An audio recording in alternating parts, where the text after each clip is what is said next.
Goeiemôre geliefdes, ek glo en vertrou dat dit goed gaan met u en dat u nog gesond is. En so kom ons by ons voorlaaste boodskap vir hierdie Pinkstertyd. Ek kan nie glo 'n week is verby en dat ons dit Sondag met ons Pinksterfees afsluit nie. Ek glo en vertrou dat u wel iets gehoor het en dat u verryk is deur hierdie Pinksterreeks en dat daar verandering in u lewe na vore gekom het. Maar voordat ons by ons voorlaaste gedeelte gaan stil staan, gaan ek vra dat ons net eers al saam bid en hierdie saam wees aan die Here sal opdra. So kom ons sluit nou ons oë en dan bid ons saam. Here en Hemelse Vader, baie dankie dat ons vandag weer hier by mekaar kan wees, dat ons kan stil word. Dankie vir die afgelope week en dit wat ons geleer het, dat ons moet verander, dat ons gebedslewe aktief moet wees en dat ons met verwagting moet bid, maar ook vir dit wat ons vandag gaan hoor. En daarom kom vra ons vir u, breek die woord vir ons oop. Kom praat met elkeen van ons, laat elkeen van ons opnuut sal ontdek dat ons gees vervuld is en dat ons 'n passie en 'n roeping moet hê om uit te leef. En daarom kom vra ons nou vir u, breek die woord vir ons oop. Dit is ons gebed in Jesus se naam. Amen. Nou geliefdes, ons nog steeds by Handelinge en vandag gaan ons saam lees uit Handelinge 18 uit. Ons gaan 2 kort gedeeltes lees, vers 1 tot 3 en dan vers 24 tot 28 en dan 'n enkele vers uit 1 Korintiërs 16. Daar gaan ons vers 9 lees. U is meer as welkom om natuurlik die hele hoofstuk te gaan lees, maar vir ons doeleindes is dit nie regtig nodig nie. So ons gaan eers saam lees Handelinge 18 vers 1 tot 3 en dan vers 24. Daar staan: Hierna het Paulus Athene verlaat en na Korinthe toe gegaan. Daar het hy vir Aquila, 'n Jood wat in Pontus gebore is, ontmoet. Hy het kort tevore saam met sy vrou Priscilla uit Italië daar aangekom, nadat keiser Claudius beveel het dat al die Jode Rome moet verlaat. Paulus het hulle gaan opsoek en omdat hulle net soos hy tentmakers van beroep was, het hy by hulle ingetrek en saam met hulle gewerk.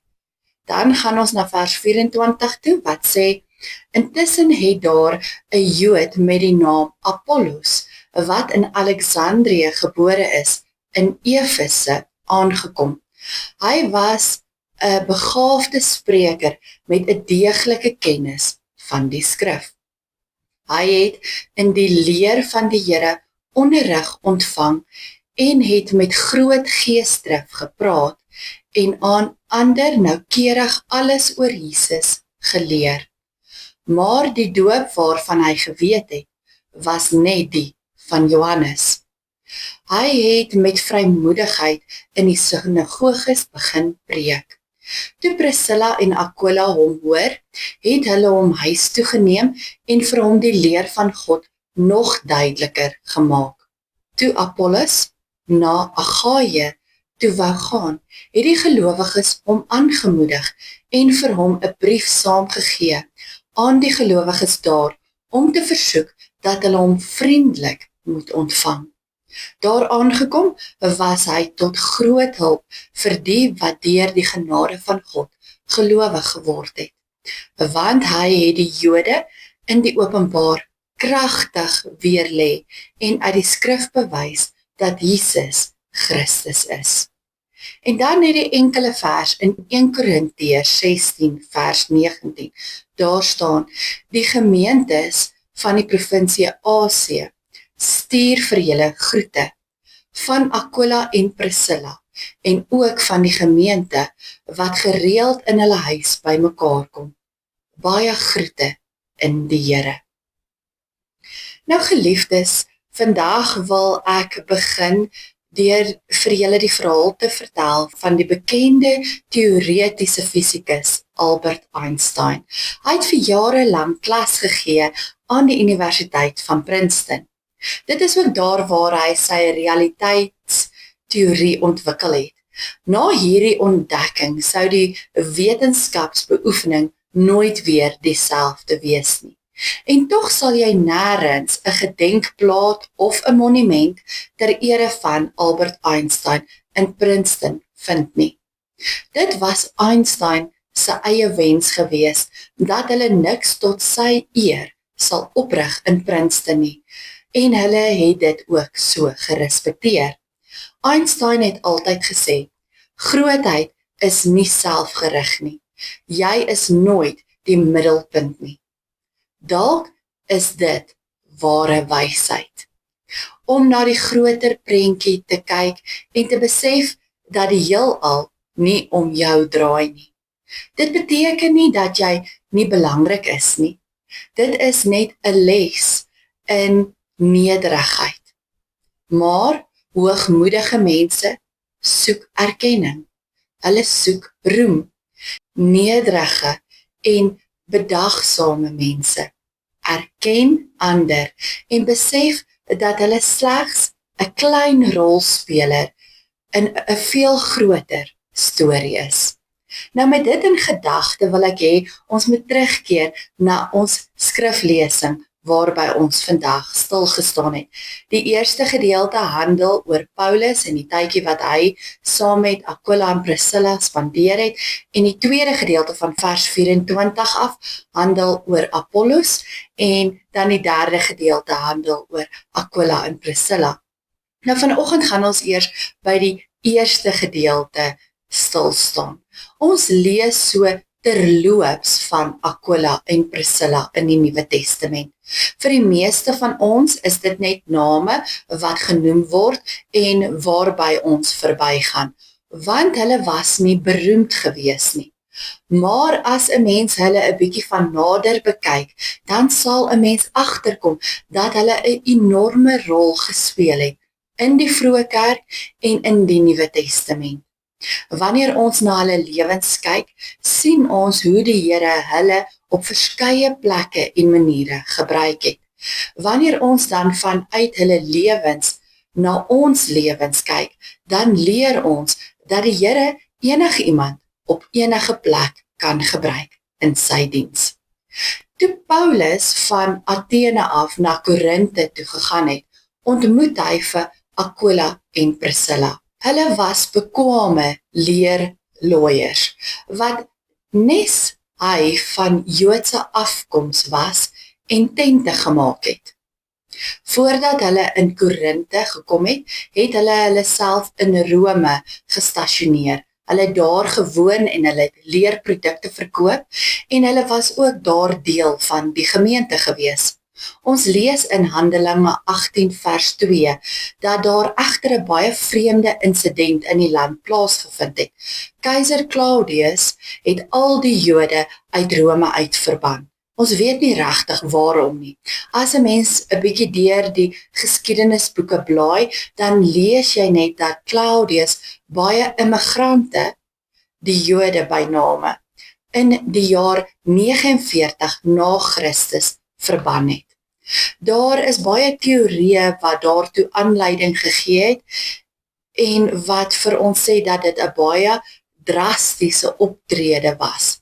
Volgens die skrywer Suetonius blyk dit dat die Jode kort betrokke was by oproere in die stad.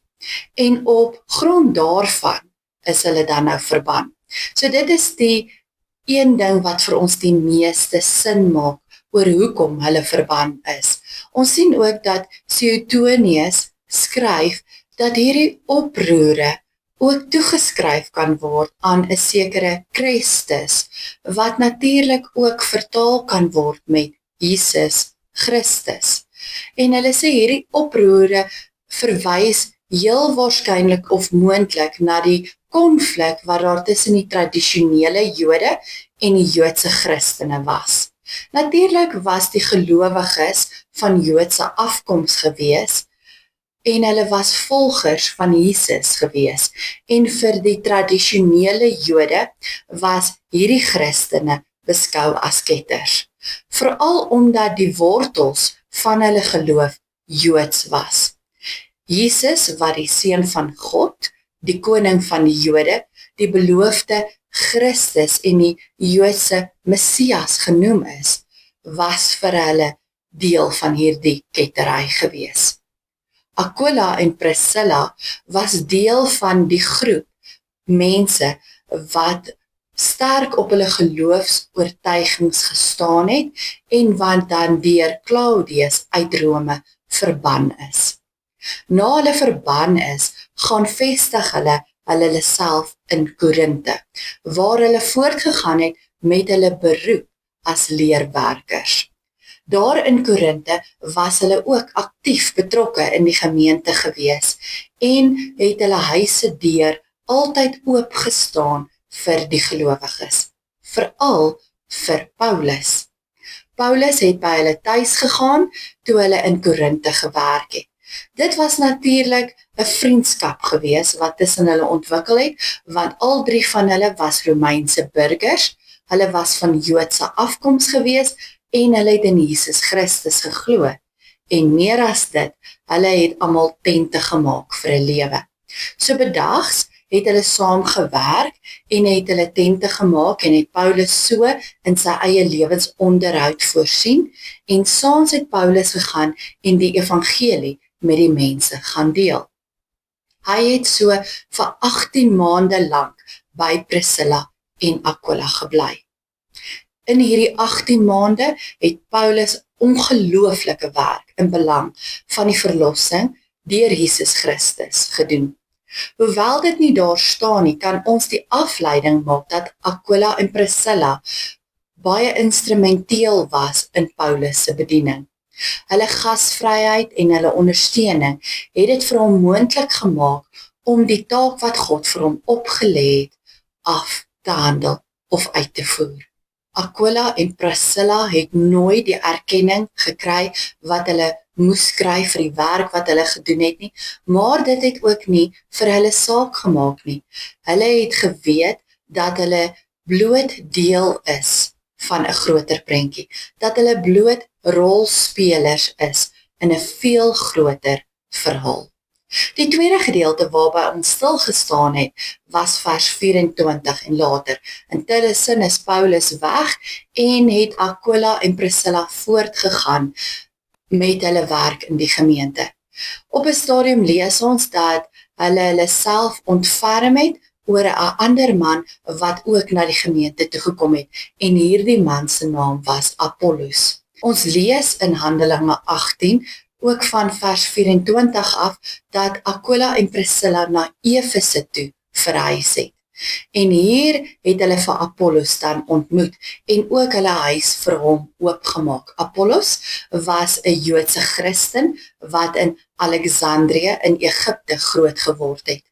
Ten tye van die Nuwe Testament het daar ten minste 1 miljoen Jode in Alexandrië gewoon. Die stad het bekend gestaan as die akademiese hoofstad van die wêreld. Apollos was vermoedelik 'n intelligente jong man wat 'n goeie universiteitsopleiding gehad het. Hy was deeglik opgelei in die Joodse denke en het die Ou Testament baie goed geken. Hy moes eers op sy pad met die lering van Johannes die Doper te doen gekry het. Hy was so aangegryp dat hy gedoop is en die lering van Johannes vurig verkondig het. Hy was ook intelligent genoeg om die lyne van Jesus Christus in die Nuwe Testament met die lyne van die voorspellings en beloftes van Jesus in die Ou Testament met mekaar te verbind. En so kom hy dan nou ook in Efese aan en begin hy daar om vir die gelowiges te preek. Aquila en Priscilla het van hom te hore gekom en besef dat hy ongelooflike potensiaal het. En hulle het hierdie jong man genooi om by hulle in hulle huis te kom woon. En hulle het hom gehelp om die gapings wat daar in sy teologie was aan te vul. Hulle het die skrif vir hom geleer sodat hy dit nog beter kon ken en verstaan. En daarna het hulle hom uitgestuur om dit wat hy geleer het te gaan verkondig. Hy het 'n kragtige instrument in die hand van die Here geword. As 'n mens kyk na hierdie twee mense se lewens, die lewens van Aquila en Priscilla, is mens gelyktydig dankbaar dat en verwonderd oor hoe God hulle gebruik het. Hulle het van hulle verleentheid 'n geleentheid gemaak. Hulle het nie gaan lê nie. Hulle het nie vir God verwens oor dit wat met hulle in Rome gebeur het nie. In Korinthe was daar nuwe geleenthede en hulle het dit met albei hande aangegryp. En toe hulle na Efese toe moes gaan, het hulle die gemeente daar leer ken en by die gemeente ingeskakel en hulle het daar vir Apollos ontmoet. Hulle het nooit geroem in hulle self of roem vir hulle self opgeëis nie. Hulle het nooit self in die kollig gestaan nie, maar ander gehelp sodat die lig beter op hulle kan skyn. Vir Paulus het hulle huisvesting aangebied en hom in staat gestel om sy werk te kan doen en op die manier ook in sy lewensonderhoud voorsien. Vir Apollos het hulle die volle waarheid oor die evangelie vertel en hulle die gate wat in sy opvoeding na vore gekom het, het hulle aangevul en hulle het hom versterk en Apollos het groot roem verwerf as 'n bekende prediker destyds. 'n Mens lees nie baie van hierdie twee mense wat agter beide van Paulus en Apollos gestaan het nie. Hulle het self nooit die wêreld ingegaan en die evangelie gaan verkondig nie. Hulle was nooit bekende sprekers nie, maar hulle het vir Paulus en Apollos gehelp om dit wel te doen en te bereik. Petrus skryf in sy eerste brief oor die gawes van die Heilige Gees en in vers 9 skryf hy: Wees gasvry teenoor mekaar sonder om te kla. Hy is die enigste skrywer wat gasvryheid as een van die gawes van die Heilige Gees vermeld. Aquila en Priscilla is twee voorbeelde van die waarde van gasvryheid.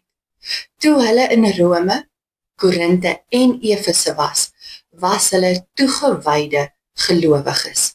In Korinthe was hulle gasvry teenoor Paulus, in Efese was hulle gasvry teenoor Apollos. En hierdie paartjie was dalk nie groot predikers of dinamiese leiers gewees nie, maar hulle het hulle werk in die koninkryk van God gedoen. Hulle was diensbaar. Hulle het dalk nie groot wondertekens gedoen nie, hulle het nie in tale gepraat nie, maar hulle het hulle bydra gelewer. Hulle was gasvry. Hulle huis was oop en tot beskikking vir die Here se werk. Paulus en Apollos, en dalk nog baie ander waarvan ons nie bewus is nie, wat nie vir ons opgeteken is nie, het by hulle tuis gegaan. Hulle verhaal herinner ons daaraan, dat God jou kan gebruik, daar waar jy is, met dit wat jy het. Dit is 'n vertroostende gedagte vir elkeen van ons. Want baie van ons voel dat ons nie bekwaam genoeg is nie, dat ons nie die wonderlike gawes het om in tale te kan praat of om te bid en mense gesond te kan maak nie, en dan voel ons kan nie diensbaar wees nie. En vandag kom hoor ons dat ons nie nodig het om hierdie besonderse gawes te hê nie. Ons moet net beskikbaar wees. Hierdie twee mense se nederigheid en die feit dat hulle agter die skerms gewerk het, is ook tot ons voordeel. Want dit kom sê vir ons dat ons nie in die kollig hoef te wees nie, dat ons ook maar net agter die skerms kan werk en op so 'n manier diensbaar kan wees in God se koninkryk. Wyse en bedagsame mense wy nie hulle lewe toe aan die Here vir erkenning of vir roem nie. Hulle is tevrede met die wete dat hulle 'n klein rol gespeel het in die groter storie. Ons is baie maal entoesiasties om vir die Here te werk en hom te dien. Maar ons is ook baie lief vir ons eie gerief. Ons is lief om geld te gee vir 'n goeie saak, om ou klere vir die kerk se klerebank te gee. Maar dan voel ons het ons kant gebring.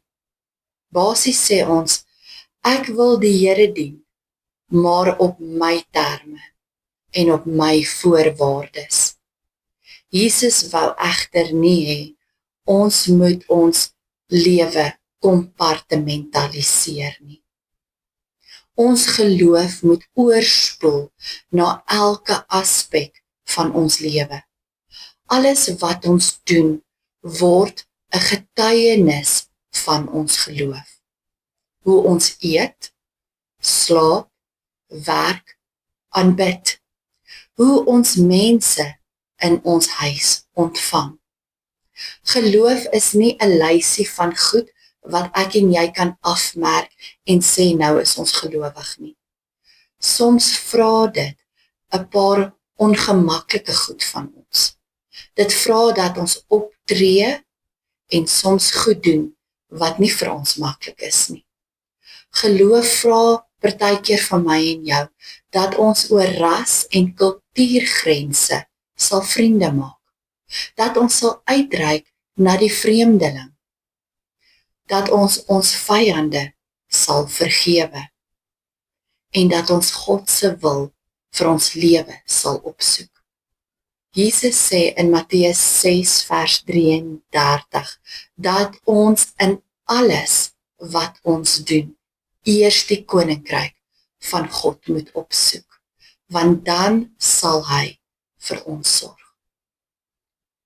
So gaan ondersoek jou lewe en vra vir jouself af, watter rol kan jy speel in God se koninkryk om diensbaar te wees?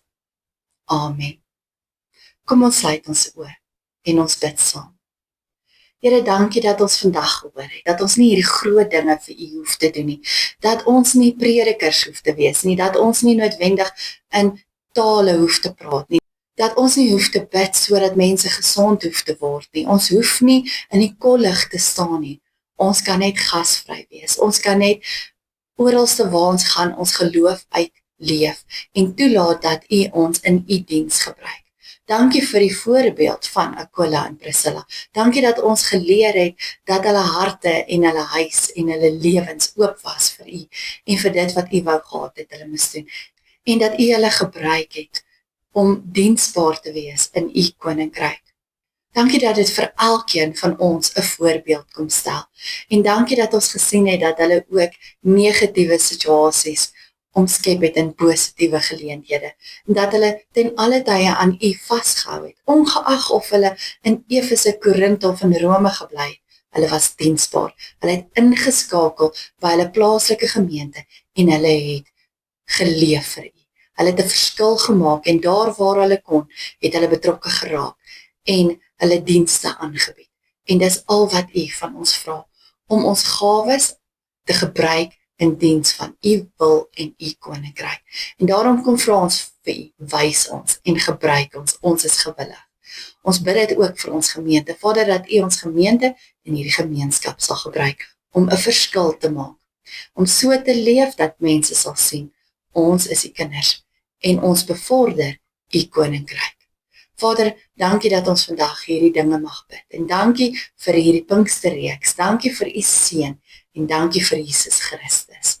Ons bid dit in U kosbare naam. Amen. Geliefdes, dankie dat ek my gedagtes rondom hierdie teks met U kon deel. Ontvang dan nou die seën van die Here. Geliefdes, gaan leef in die wêreld, verryk deur die oorvloedige liefde van God, gevoed deur die selflose sorg van Jesus Christus, en versterk deur die inwonende krag van die Heilige Gees. Amen. Bly gesond en wees geseënd. Totsiens.